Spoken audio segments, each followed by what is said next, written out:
Bitcoin's ETF proposal just got a bit more promising. Short-term holders of Bitcoin reach an all-time low, and Bitcoin mining is booming. All this and much more, as well as all the technical analysis you can handle in today's exciting episode of Breaking Bitcoin.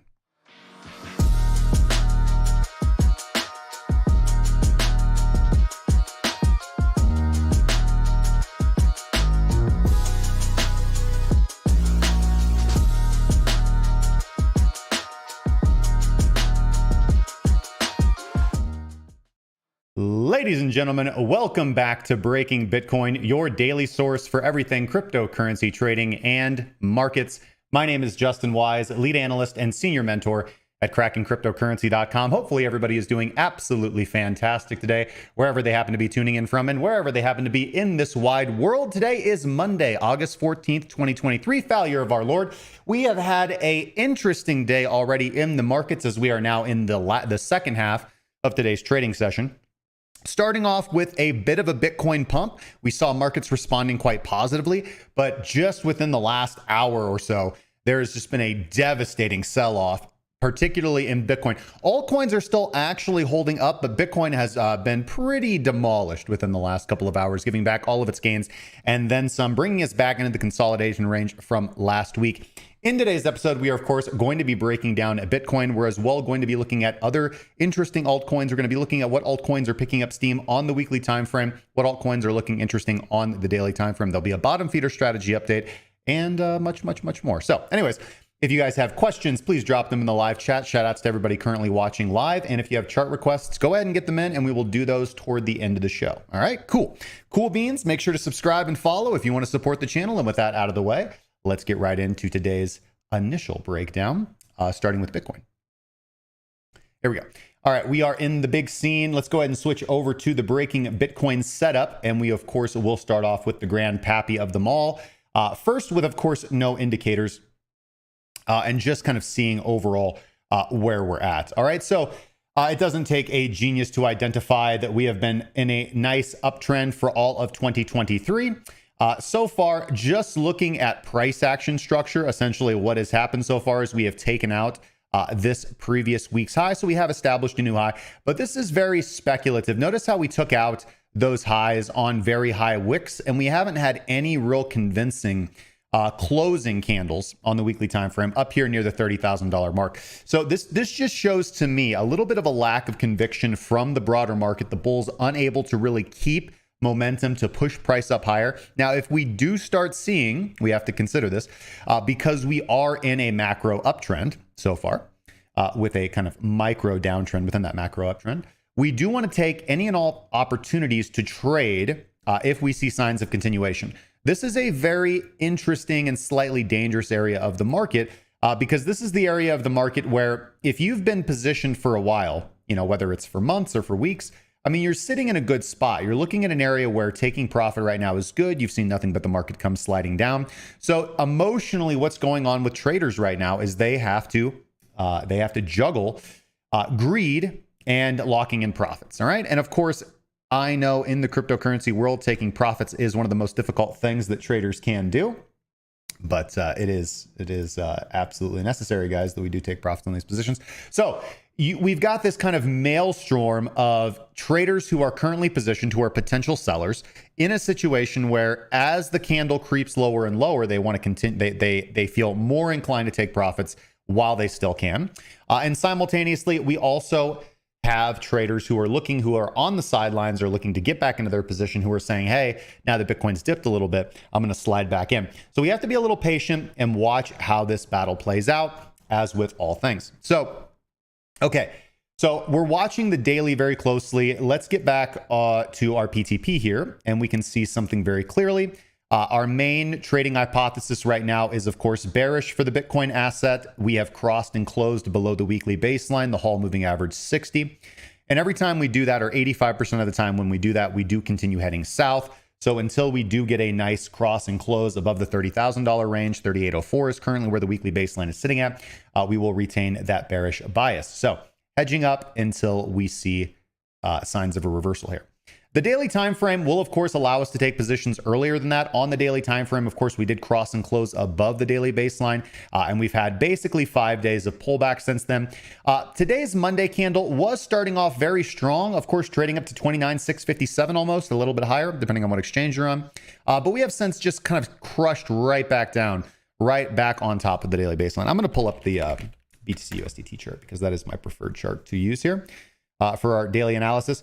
Now, notice we don't have any trading signals. When price broke above that daily baseline, we didn't get suckered into any long position, so we are still maintaining and holding our head short. This is an interesting position because we've had multiple opportunities for what some might consider a reversal baseline bounce, but I'm here to tell you guys, as the creator of the reversal baseline bounce, this is not an area of the market where we are even thinking about a reversal baseline bounce, because this is not what a reversal baseline bounce looks like. A reversal baseline bounce requires that price have moved a significant distance away from our baseline and then returns, ideally on slightly high volatility or volume. That is when we have a setup where we can see a reversal, a quick reversal in the opposite direction of whichever price is approaching the baseline. When price just barely pokes its head above the baseline and then just crawls along it, this is no signal. This is no trade. This is low volatility, and there's nothing here to get suckered into. There's no daily swing trades here, so there's absolutely nothing. Okay, we are going to need to see some more momentum and upside here to consider swinging long on BTC. Otherwise, I'm going to continue to follow this bearish micro trend that we've had within this broader macro trend. All right. 4-hour time frame, of course, we can see that kind of crisscross volatility right here, price descending down, pumping up real quick, and then giving all of those gains back. So we don't have a bearish engulfing candle on the 4-hour time frame. We don't have any trading signals here on the 4-hour time frame because of this kind of whipsaw. But take that as it is, a fully bearish engulfing candle on the 4 hours, so completely taking away all of the progress that we made in the preceding 4-hour candle. Hourly time frame, you can see a little bit more granularity, the 3-hour pump up, the 2-hour pullback. Price is now stalling down here at previous support. Again, we are back at that support level about 29,300, where we found support 1, 2, 3, 4, 5, 6. This is the 7th time. Will we find support here for a 7th time and push higher? I don't know. This is, as I said, the 7th time that we have tested said support. And typically support gets weaker the more you test it. So we shall see here. Other than that, for the Bitcoin asset, not much today. Again, I don't see any trading signals, no positions to take. Of course, there's always lower time frame opportunities and strategies and styles of trading. But on the macro here, we are still looking bearish, and the daily is very indecisive right now. So no signal on the daily. And of course, the weekly is suggesting that we maintain our head short. So overall bearish bias. Now, Bitcoin, as I said, did start off today looking okay, but yeah, we've since rejected from that. And these long-legged dojis, the candle structure of today is currently where we have a very tiny body. So the distance from actual open to current close, or current price, which will be close. And then we have long wicks or shadows to the up and down side. And that is indicative of a doji. This is a little bit of a, I wouldn't classify this as a long-legged doji. It's almost a spinning top doji, but the wicks are slightly too small for that. But this is a candle of indecision, right? This is an indecision candle. The market is not exactly sure which way it wants to go. We don't have convincing momentum in the form of a very strong or unshaven candle. Excuse me.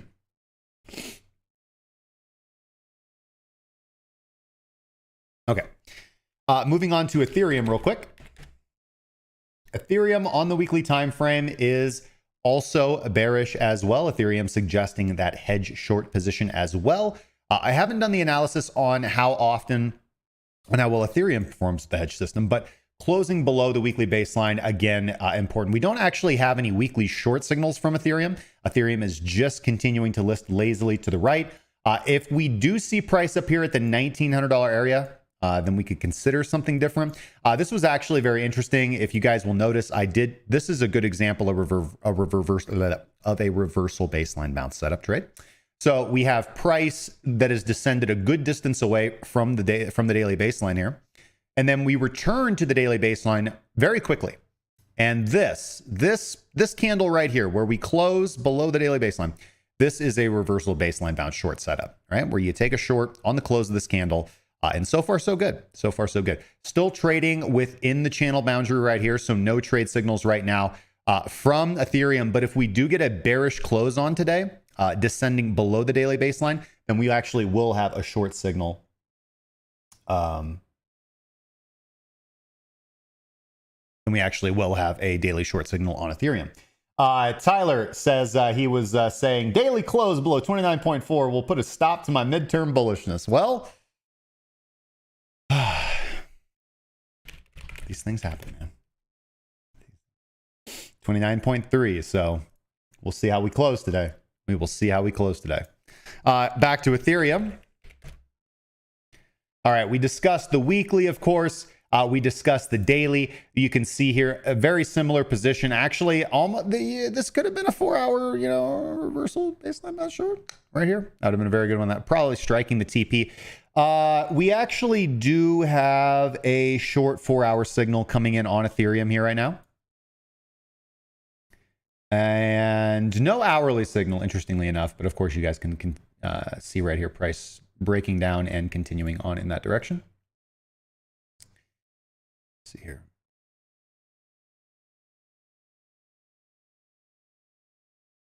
That's about it. Let's continue going through our majors here, of course. Cardano on the weekly time frame, unfortunately bearish. Cardano is trading below the weekly baseline, and we just really haven't seen any momentum. Here is a very good reversal baseline bounce short on the weekly time frame for Cardano. As long as Cardano is below 32 cents, then we really have no reason to be bullish or be looking for bullish swings here on Cardano. Right now, we are just consolidating underneath the weekly baseline after a little bit of a run up. We'll see if we can break 32, then potentially we will come up here and definitely test liquidity up here at 38. But right now, nothing. Daily time frame for Cardano, again, just listing lazily below the baseline. We are at support. We might actually see a little bit of markup, maybe a 5% markup. I do see that possibility up to 30 cents, but then the daily baseline will determine whether or not we continue that bullishness or not. But we are just at support. We could see the breakdown here, but I can see, of course, a reversal trade up to the daily baseline. Not much R in that trade for me, but it is, of course, on the table if you are a reversal trader. Dogecoin on the weekly time frame is actually looking interesting. Notice that we have had this consistent support at about 6 cents here for quite a while, and price has made multiple attempts to break out. Of course, unfortunately, we have had lower highs, just lower highs continuing on here. Now, if we connect the lower highs, it does look like a breakout. I don't like to look at it that way. I just think that we have pretty stiff resistance up here at about 12 cents if we really want to get Doge going. And notice that we've gotten lower and lower momentum on each successive pump. So volatility is tightening up. Price is winding up. We do want to trade in whichever direction we get a breakout in. And if we wait for 12 cents, I don't think there's actually going to be much R left on the table. So simply watching like 9 cents here, I think is good. You guys can see this resistance level right here on the daily time frame. Breaking above this does put us into this pump territory. So any break above 9 cents, we could long. And we are, of course, trading above the daily baseline. We just don't have any trading signal right now.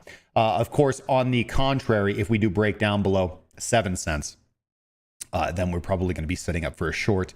Actually, so not too much. Again, Dogecoin is looking interesting here because of this consolidation, because of this adherence to this level of support at 7 cents. So I think we can be looking for scoops up around 7 cents here. But again, we have to think about Bitcoin. If Bitcoin is going to fulfill the 4-year cycle here, and we are going to get a significant pullback, altcoins are going to come with us. So there's really no purpose in buying altcoins right now. So just keep your eyes on Doge. It is winding up. It is interesting. I think we could see 12, 15 cents if we can break up above 9 cents. But of course, breaking back down below 7, as I said, is not looking very good. Polkadot, not looking very good at all. We made an attempt to run up here a few weeks ago, about a month and a half ago, but got rejected by the weekly baseline and just consolidating underneath. No short signals as of yet. We do need to see Polkadot above $5.31 to even be considering weekly swings right now. Right now, the weekly would be suggesting a hedge on your DOT positions and holdings. On the daily time frame, DOT is, of course, just listing down below the daily baseline. We are consolidating here right at the $4.98, about $5. If we can get a break above $5.09, the daily might be setting up for a swing long here. And that makes sense because we do have this level of distribution right here. Right at about $5.60. So we could see another swing back up there. That's about a 10% trade on the table. On the contrary, though, if we do break down with a kind of bearish daily candle, then we'll probably be looking at a more pronounced breakdown. And in fact, we do have a little bit of a short signal, continuation signal on today's daily candle. Because we're at support, I'm going to belay that trade. I'm not taking this DOT swing short right now on the daily time frame, but it is on the table. So we can just see that. We can see that a little bit of expansion of momentum here. But I think a lot of that expansion of momentum was just that movement up to the baseline and back. So until I see a more bearish engulfing candle, a breakdown candle here, I'm not going to be swinging short on DOT because I do not actually short when price is at levels of support. Chainlink, one of my favorite assets, has had a beautiful run. We made quite a bit of money on this Chainlink run up right here. On the weekly, of course, Chainlink is looking here very interesting. Again, same thing that we kind of saw with Dogecoin. Chainlink has really been consolidating between $6.70 and about $9.50, but primarily between the $6 and $8 mark here for quite a while. We just had a spring down and an immediate pop back up into that consolidation level. We are trading above the weekly baseline as well, and we do have momentum signals here from WADA. So this is looking very good. I am, of course, more patiently waiting for this breakout of about $8.16 on Chainlink, and then I'll be swinging long on Chainlink until we see really momentum in a breakout. I'm very, very, very speculative, just seeing it as how long this thing is consolidated. But Chainlink is interesting. It is holding up very well, and I like to see that Dogecoin and Chainlink holding up very well. And I think in the future, maybe not right now, but in the future, definite huge profit potential from Chainlink and Doge, two of my favorite coins. Moving on. Oh, wait, did I look at Link on the daily time frame? Yeah, Link on the daily time frame. A beautiful reversal baseline bounce short right here. Pullback. So we do have a lower high right now. It's not confirmed because we haven't actually pushed up from it. Chainlink does need to break out above $7.87 on the daily time frame for us to get anything going here. No short signals as of yet. You could have shorted here though, and you of course could have taken the reversal baseline bounce. But as of right now, nothing. Weekly time frame for Uniswap. Uniswap is also looking good. Notice Uniswap here, the same consolidation for a long period of time in the weekly time frame. Very reminiscent here of Link and Dogecoin, excuse me, Dogechain. Dogechain is a thing, but Dogecoin is what I meant. But yeah, Uniswap looking quite good right here. Again, the only problem here is like lower and lower highs. So again, I'm looking for a breakout of about $7.33 on Uniswap before I'm even considering swinging long. We do, of course, have momentum signals right now, but we're just consolidating right back in the range, and I want to see a breakout of the range before I actually get excited. Of course, price down below $5.35, which would be about a 15% decline from where we are right now. We're looking relatively bearish. And on the daily time frame for Uniswap, we are, of course, underneath the daily baseline, and we've made multiple stabs back up. Price breaking up above $6.36. If we can get a daily close above that, we might be setting up for a daily swing long here. We do want to be a little cautious because we are at resistance. We've already had kind of one failed breakout here. So looking at Uniswap on the daily, I would say that bearishness is probably more likely here, but we just don't have a signal as of right now. And I want to see price break out convincingly, both on the weekly and on the daily before we take any action. BNB, similar consolidation here on the daily. Not so much on the weekly, as you guys can see. We're not seeing that same level of consolidation on the weekly. What I will say here on the weekly is that we are at support, basically, right? We are at long-term support going all the way back to February of 2021. BNB has not been able to break down below $200, but notice that we basically do have this very large descending triangle pattern right here at $200, and this would be a big move down. And of course, BNB has been hot in the news, of course, with the SEC and all of this stuff. So it's very interesting to see what will happen long term with the BNB token price.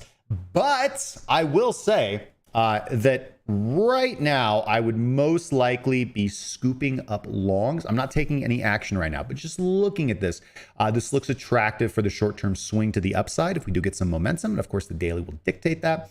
But right now, the weekly is bearish. We're not trending to the upside. We do need to see a breakout of $280.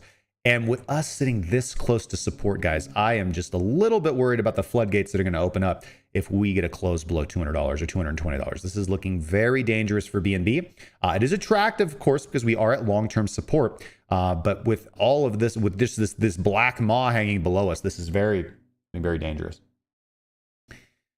Daily time frame for BNB as well. We can see this consolidation going back to the middle of like the end of June, right after that significant sell-off following all that SEC news. Unable to significantly break out here. I would be interested in breakouts above 247 right now. And again, just watching this, we did break down below the daily baseline. Volatility is crushed. We are looking for a decisive move out of BNB here very soon. And right now, that is unfortunately looking bearish on the daily time frame. So we will watch BNB very closely. This might be the big trade that we're setting up for here. XRP, one of my favorites. All my friends live in Ripple. Okay, let's see here. Let's just take the visibility off of the weekly time frame. I am actually in a long position on XRP. XRP had a beautiful pump following the news about its court decision with SEC and then pulling back to that golden pocket 61865 fib retracement. I don't often take fib trades, but on XRP and when the setup's just so clean and so pretty, I take it. So we are long on XRP. Not much activity right now, just staying at that $62.80 mark. Everything looking relatively bullish right now. Daily time frame, of course, we did break down below the daily baseline. You guys can actually see that's a beautiful short setup that we got right here.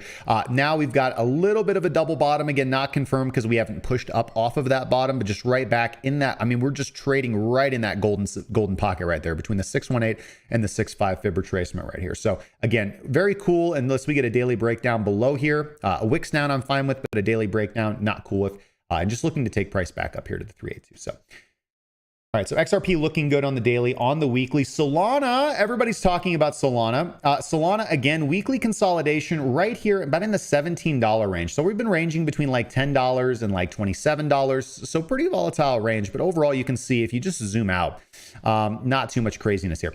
Weekly time frame is looking good. We are trading above the weekly baseline, just had a nice little bit of a pullback. We do have this pretty stiff resistance at $26.20 that we have been unable to break out of course, with support down here. Not only in the form of the daily baseline, but in the form of price action at $20. So I would like to see price breakout here for Solana, but I don't think it's going to happen. So anything above 25.32, we would be longing. But right now, I'm looking for a breakdown of the daily baseline, looking for price to take out $20 on the weekly time frame.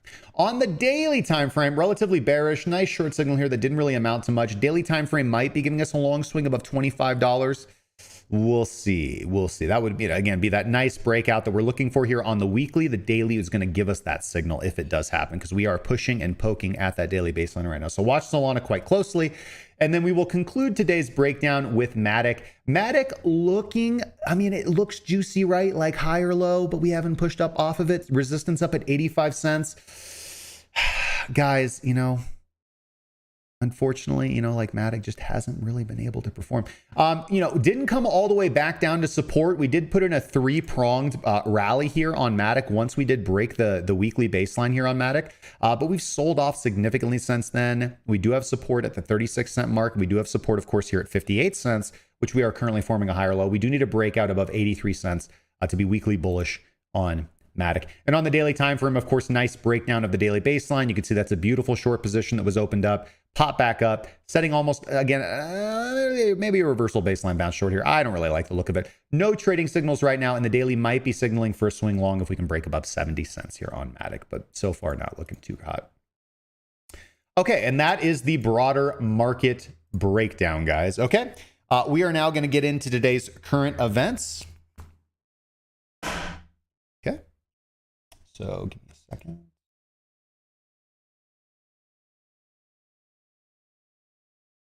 Okay. Boom. There we go. All right, so the scuttlebutt today, Riot Blockchain. This is, of course, huge in the news today. Riot Blockchain, which for those of you who do not know, is a major, probably the most major, US Bitcoin mining company, has seen significant growth in the second quarter of 2023. They have had increased Bitcoin production, revenue, and hash rate while reducing their overall net loss. So Bitcoin's blockchain network achieved a new all-time hash rate this quarter. It's always achieving new all-time hash rates with increased mining revenue due to a spike in transaction volume. There's been a significant spike in transaction volume on the Bitcoin blockchain, as we've been looking at, and Riot Blockchain's Q2 2023 financial results show a new record hash and an expansion in their Bitcoin mining operations. Riot alone produced 1,775 Bitcoin in the second quarter of 2023 alone, which is a 27% increase from the second quarter of last year. In May of this year, they produced an average of 21.8 Bitcoin a day at a cost of about $8,389 per Bitcoin. That is their cost to produce Bitcoin. Now, despite a 15% drop in Bitcoin's price from the second quarter of last year, Riot's total revenue was almost $80 million in the second quarter of 2023, which is up about $6 million from the same time last year. The revenue breakdown includes mining, engineering, data hosting, and power curtailment credits. Now, as far as Riot's balance sheet, because we have been seeing a reduction in miners' balances, which is generally a herald of a little bit of a sell-off, Riot did hold 7,264 Bitcoin as of June 30th. So that's about $408.4 million in working capital. And they reduced their net loss. This is crazy.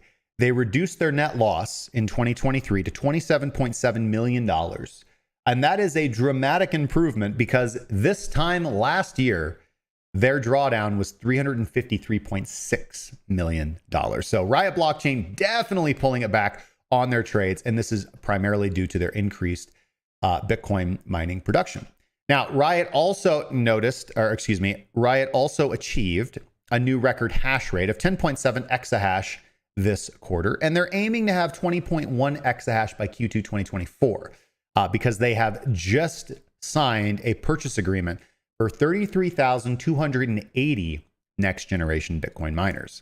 It'll be interesting to see how this improves. And for the environmentalists out there, I just want to let you know that Riot does have a very interesting power strategy in Texas, which involves selling excess power back to the grid that aids in energy grid stability. And, you know, their stock has, of course, risen. It's risen by about 2% today and 158% over the past 6 months. So, you know, it's not just cryptocurrency you can invest in, guys. It's also the ancillary stocks, right? I know, again, I hold Riot Blockchain. I know a lot of people who hold Riot Blockchain. It's kind of a meme stock for us. But anyways, very good to see. Very interesting to see. And for those of you who just don't think that there's any money in Bitcoin mining, probably not if you're going to be setting up your own rig in your own house. But looking to get a position with these companies, absolutely possible.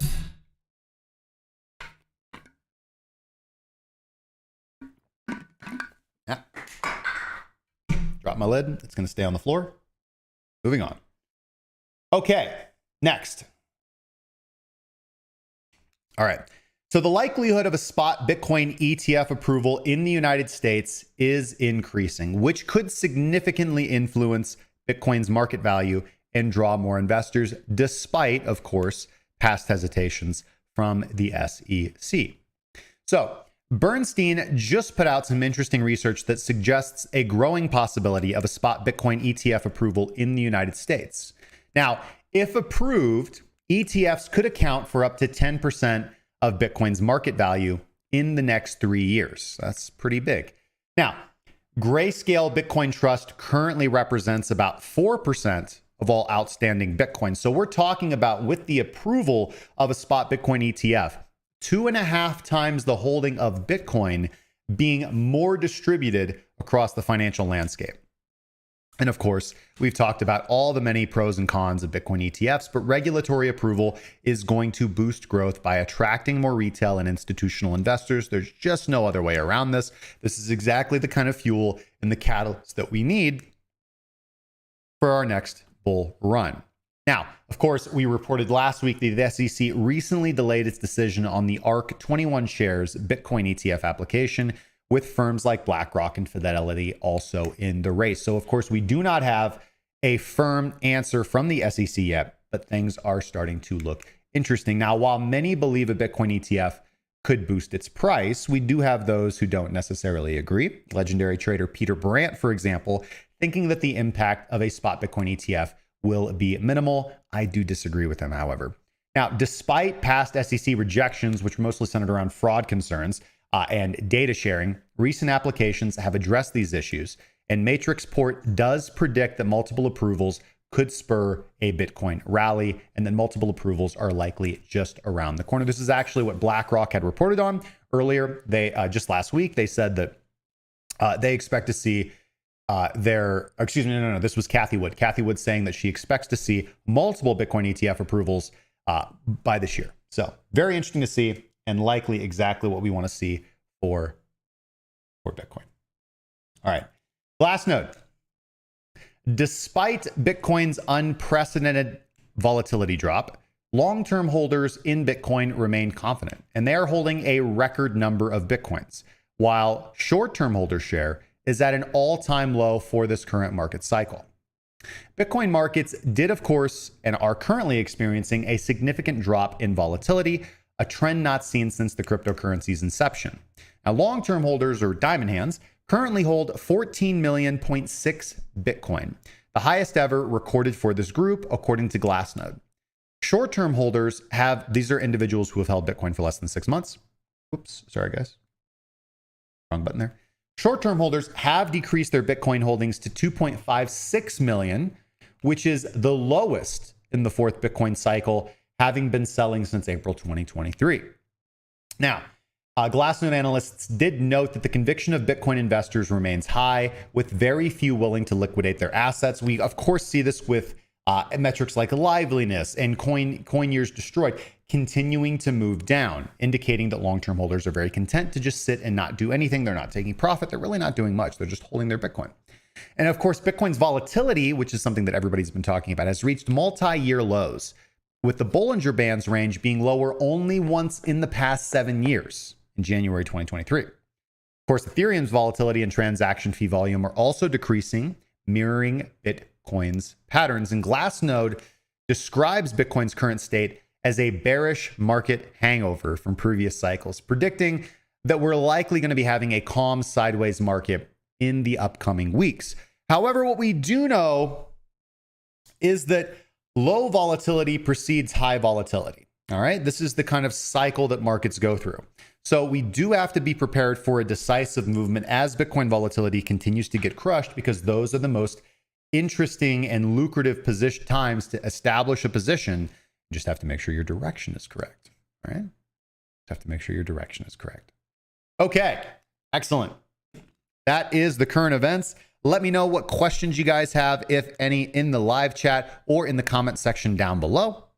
And now we're going to do a little bit of audience engagement. All right, let's gander over here. Alex81SG missed the first 10 minutes. It's all right, man. You can always watch us on repeat, my friend.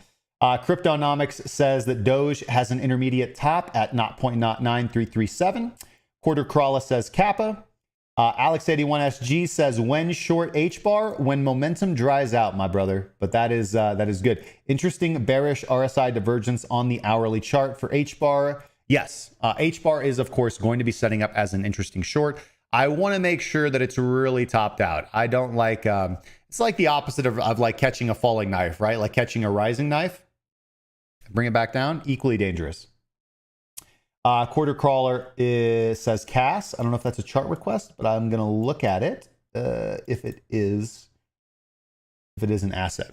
Okay.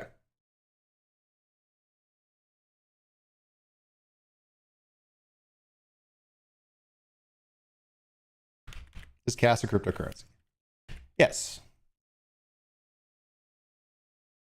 Let's look at it on KuCoin.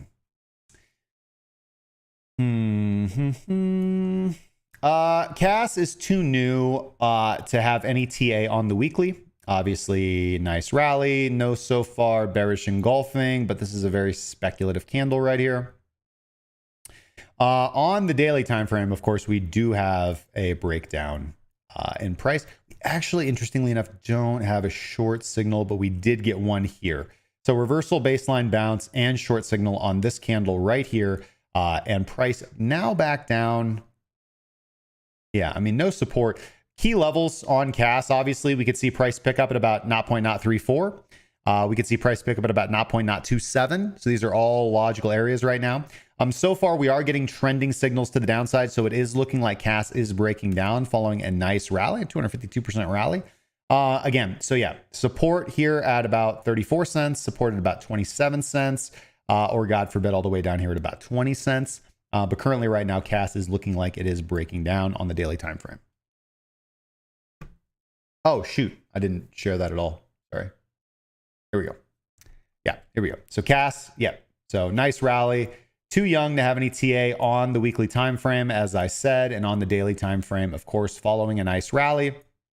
We did get some regular bearish divergence and then a breakdown following with a sell signal. And then we break down below the daily baseline right here back on the 10th of August, which would have been last Friday, Thursday. And now, as you guys can see here, breakdown, up thrust, potential reversal baseline bounce short here. But either way, short signals on either this bar or this bar. And now price has taken out the current trend low. We do have support, of course, here, as I said, at 34 cents. 27 cents and 20 cents, but this does look like a breakdown on the daily time frame for CAS. So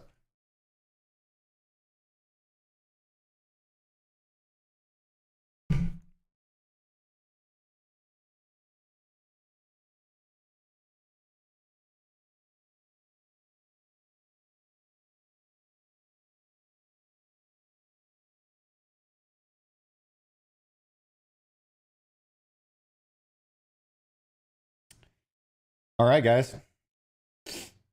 If there are no more chart requests or questions, that's about all I have for you guys today. Just wanted to bring you the markets. I now have quite a bit of coding to do, as I am working on several strategies right now, new strategies. Shout outs to Paul Busby. Thank you for the sub on YouTube, my friend.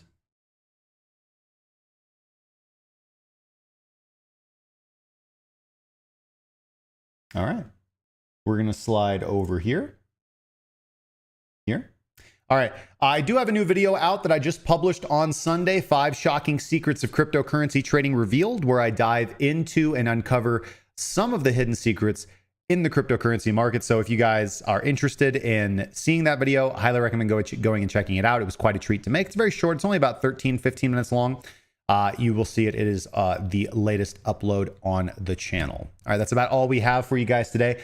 Thank you so much for joining me for another exciting episode of the Breaking Bitcoin Market Update. May your trades be prosperous this week. Make sure to practice risk management and emotional discipline. If you want to support the show, make sure to subscribe, give us a like, and share us around to your family, your friends, even people you don't even like. And if you guys are interested in upgrading your cryptocurrency trading skills, join us in the premium trading group where we will help you build your strategy. Go download my free guide, The 5 Mistakes Holding You Back from Profitable Trading, or copy trade me for free on Fairdesk. Links down in the description to everything you could possibly need. Join us in the Discord after the show, and I will see you guys on tomorrow's episode. Cheers, guys.